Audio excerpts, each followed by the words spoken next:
Bonjour tout le monde, eh ben, nous voilà arrivés dans une très belle petite ville de la frontière avec le Luxembourg, c'est Audentiche.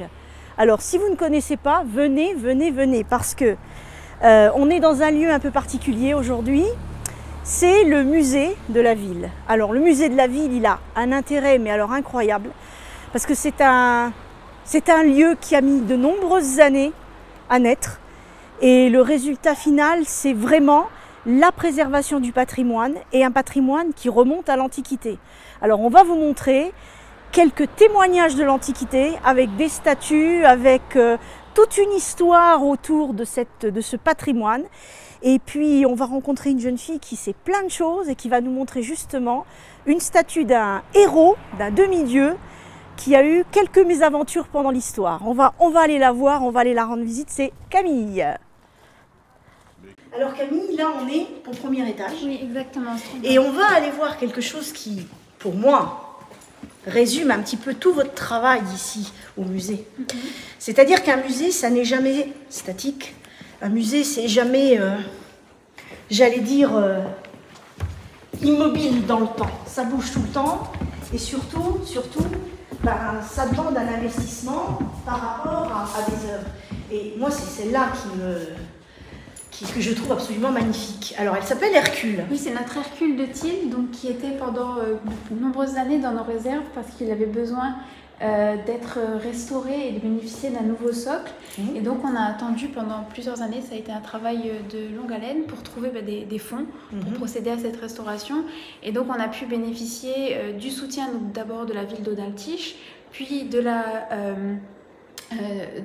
du département, et ensuite on a bénéficié du soutien du Crédit Mutuel Mécénat pour restaurer cette œuvre et qui maintenant a rejoint notre exposition permanente.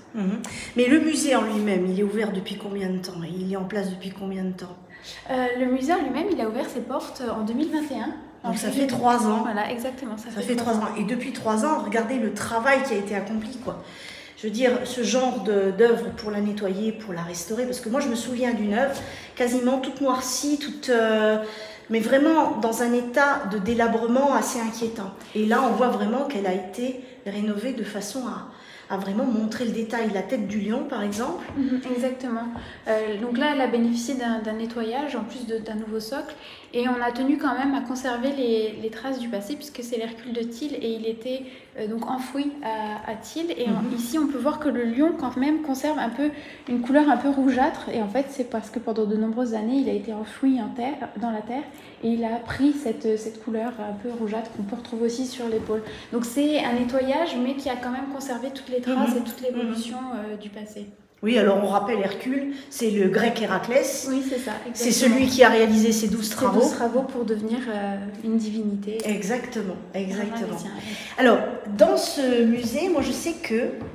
Alors, c'est pour ça que je voulais vous demander, depuis 3 ans, il y a eu quand même... C'est un lieu qui est vivant. Vous avez organisé déjà pas mal d'expositions. Oui, c'est ça.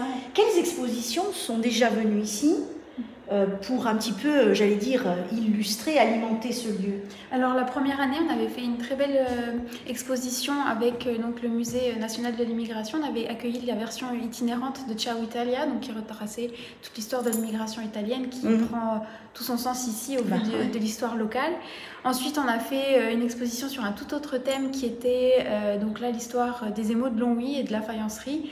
Et là, on a pu faire de très beaux partenariats donc avec des musées luxembourgeois et des musées français. Donc, on avait accueilli plusieurs dizaines de pièces et de collections privées également autour des émaux. Et donc là, ça retraçait vraiment toute l'histoire des émaux comme on peut les connaître de nos jours. Et plein d'expositions sur tout. Et je sais qu'il y a eu aussi, si je me souviens bien, une exposition sur les gens d'ici. Oui, ça c'était notre dernière exposition temporaire. Et là, c'était une exposition photo donc, du photographe reporter pour le Républicain Lorrain, Jean-Marie Milési, qui a pendant 30 ans documenté toute la vie de la commune d'Audentiche.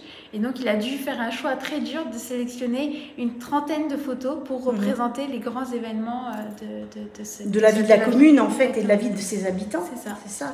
Et il y a des projets encore qui arrivent? Alors là, on a plusieurs choses dans le les tuyaux, on ne peut pas trop tout Bon, bah dévoiler alors on pour dira l'instant. rien. Mais il y a des choses qui arrivent, qui se préparent et on essaye justement à chaque fois de se renouveler, de surprendre. Là, en début d'année, on avait une exposition très grand public avec des Legos qui représentaient soit des scénettes historiques ou alors des bâtiments historiques, comme par exemple on avait le Colisée en Lego. Donc ça, c'était très chouette et ça permettait aussi d'apporter un autre type de médiation pour s'adresser à tous les publics. Un public plus jeune, Voilà, même. Parce qu'on a l'impression qu'un musée, moi je ne trouve pas du tout, mais un musée s'adresse à un public peut-être d'érudits ou à un public plus âgé.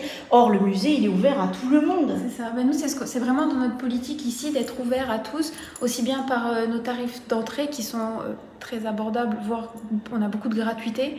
Donc c'était vraiment pour rendre ce lieu accessible à tous et on a une politique vraiment d'ouverture vers l'extérieur. On essaye dès que possible de participer à tout événement de la commune ou alors même les événements nationaux comme les journées du patrimoine, les journées de l'archéologie pour vraiment se rendre visible. On fait la nuit des musées aussi. Les gens aiment bien venir voir le musée dans une autre atmosphère. Donc c'est plein de petits moments où on essaye de s'inscrire. Et puis ce qui est intéressant aussi, c'est que ce lieu-là, moi j'ai trouvé ça aussi assez extraordinaire, c'est qu'au début, il y a 3 ans quand il a ouvert, on se disait comment faire de ce lieu d'attirer du monde. Et d'année en année, il attire de plus en plus de monde. Et moi, je voulais vous demander, parce que vous avez eu, je sais, Rive 54, c'est un invité illustre avec Romain, il n'y a pas de problème. Mais vous avez eu quand même des personnalités qui sont venues visiter ce musée, parce que c'est quand même un lieu, regardez la vue. On va vous montrer après, mais que ce soit la vue, que ce soit les objets, on en verra d'autres après, mais vous avez eu quand même des personnalités. Alors oui, la visite la plus illustre qu'on a eue, c'est au moment de Ciao Italia, justement. On a l'association des Italiens de Esch-sur-Alzette qui a proposé d'organiser une visite ici, puisqu'ils étaient intéressés. Et la marraine de cette association est la princesse Sibylla, donc la femme du frère du grand-duc du Luxembourg. Et donc ils sont venus tous les deux en visite, donc c'était un peu... très protocolaire. Très protocolaire et pas du tout attendu pour nous parce qu'on ne s'imaginait pas qu'on pouvait accueillir un public pareil. Et dans des visites un peu comme ça, insolites, l'année dernière, on était ici un dimanche après-midi au musée, donc en permanence. Et une jeune femme qui est arrivée sans s'annoncer, elle a pris son billet d'entrée, puis elle est montée très vite à l'étage. Et donc nous, on a trouvé ça un peu étrange, donc on est allé se présenter. Et en fait, c'était une chercheuse américaine qui faisait le tour de l'Europe et elle avait une liste de sites qu'elle devait visiter. Et alors, Audaltiche était sur sa liste. Sur son itinéraire, voilà, et elle avait... Elle est arrivée, elle était intéressée par la croix pâtée, et puis donc on a bien discuté, bien échangé. Pour le coup, on est même monté visiter la nécropole ensemble, puisque c'était l'été, donc on pouvait le faire. Et c'était inespéré aussi pour elle, parce qu'elle pensait que le site était fermé. Elle a pu visiter, enrichir son travail. Donc ça, c'est tous des moments et des visites qui ne sont pas prévues, mais qui sont... ce sont des rencontres au niveau humain qui rendent le lieu vraiment exceptionnel. Exactement. Alors, une chose, là, on était au premier étage, on a parlé de l'Hercule, on a parlé de la croix pâtée. Oui, exactement. Alors, avec 2 T, c'est pas du tout... Alors, c'est quoi une croix pâtée ? Alors, celle-ci, elle tire son nom en fait tout simplement de la forme de ses branches qui ont des empattements. Donc, c'est pour ça qu'elle s'appelle la croix pâtée. Mais elle est particulière parce qu'en fait, elle est unique dans son genre en Europe, puisque c'est une des premières représentations de croix chrétienne. Et là, elle marque, pour plein de détails et plein de codes, elle marque la transition en fait entre le culte païen et le culte chrétien. Et donc, pour l'instant, elle n'a pas trouvé de pendant ailleurs en Europe. Donc, elle est unique en son genre. Et elle est d'ailleurs classée au patrimoine des monuments historiques. Super. Eh bien, nous, on va aller faire un petit tour en bas. On va proposer à nos amis d'aller voir en bas. Alors, on va vous faire un petit tour au rez-de-chaussée. Donc, la première base, on est dans un temple. Ça veut dire qu'ici, avant, c'était un lieu de culte. Un lieu de culte, exactement. Donc, un lieu de culte protestant. Oui. Et donc, on n'a pas modifié l'architecture du temple. Vous allez découvrir des petites pièces au rez-de-chaussée qui étaient les appartements du gardien. Et ensuite, il y a la grande pièce que vous avez pu voir à l'étage où... Ok. Alors, on va continuer dans ce temple qui n'en est plus un. Non, le lieu a été désacralisé. Le lieu a été désacralisé, donc tout va bien. Et alors, ce qui est intéressant dans ce musée, c'est qu'il est extrêmement pédagogique. Donc, on peut suivre, en fait, l'évolution dans la chronologie de l'histoire de l'Europe, par exemple. Et alors, il y a ici quelque chose qui est... Alors, effectivement, c'est en cours d'aménagement, mais il y a des nouveaux objets qui viennent d'arriver. Est-ce que vous pouvez nous expliquer un petit peu, parce que Là, j'ai l'impression qu'il y a une espèce de bras, là. Alors oui, exactement. On a découvert donc, dans nos divers sites archéologiques, notamment un bras donc, de Mercure qu'on a décidé de remonter ici pour le présenter. Donc on voit très bien ici le détail de la main avec le pouce qui devait tenir donc le caducée. On est sur une vitrine avec des objets plutôt gallo-romains, donc on va se situer environ aux alentours du 2e siècle, plus ou moins. On va avoir quelques petits éléments, donc, comme je disais, de poterie, mais aussi de... donc là, ici, vous avez de la mosaïque et puis quelques éléments métalliques avec notamment ici 2 très belles fibules, notamment celle qui est ici en numéro 6. Alors, on rappelle que les fibules, pour être tout simple, hein, c'est l'ancêtre de l'épingle à nourrice. C'est pour voilà, fermer un vêtement. Voilà, c'est pour faire tenir un vêtement. Et alors, ce qui est intéressant, vous avez dit qu'il y a... Moi, je connais le site d'Audintiche. Alors, je vais faire quelqu'un qui ne connaît pas très bien sa région. Vous dites qu'il y a plusieurs sites. Alors, plusieurs sites, oui, parce qu'on a essentiellement donc, la nécropole mérovingienne qui nous a livré donc, une quantité du secteur. On va avoir quelques éléments qu'on a trouvés un peu en contrebas sur la place du château, donc c'est pour ça que je disais plusieurs sites. On a quelques éléments qui proviennent soit de fouilles de Hautange ou Boulange. Voilà. De Moselle. Voilà, puis alors, moi, ce qui m'intéresse, ce qui est quand même assez surprenant, ce sont ces crânes-là. Alors ça fait un peu visite morbide, mais bon, ça fait partie de la vie, et ça fait partie de nos découvertes. De vos découvertes. Et alors, j'ai lu là-dessus que vous aviez donc un crâne reconstitué quasiment entièrement. Exactement. Là, vous avez un crâne avec une espèce de... Il y a même 2 trous, là. Oui. Et là, on a ce qu'on appelle la technique. Alors, c'est un crâne, c'est marqué, attestant de la pratique de l'enclouage. Alors ça, c'était dans la croyance plutôt mérovingienne encore. Il y avait cette peur que le défunt revienne à la vie. Donc, ils pratiquaient la technique de l'enclouage. Donc, ils apposaient un clou dans le crâne du défunt pour être sûr qu'il ne revienne pas à la vie. Vous l'avez, comme dit, mais ça fait partie aussi des rites de l'époque. Il y a plusieurs croyances comme ça. Il y avait aussi des pierres qui étaient apposées sur le thorax, toujours pareil, pour être sûr que le défunt ne reviennent pas, il ne soit pas encore vivant, et voilà. Et alors, il y a une dernière chose que je voulais vous demander, parce qu'on a un certain nombre d'objets qui viennent de la nécropole mérovingienne, du site de l'ancien château, on finira là-dessus.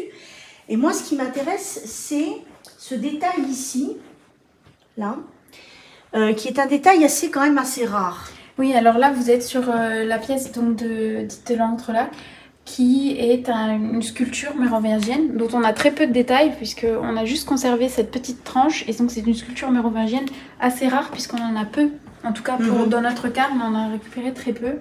Donc juste pour ce petit détail, cette pièce elle est assez importante et on a décidé de la présenter donc, dans notre nouvelle exposition permanente. Je peux poser une question un petit peu...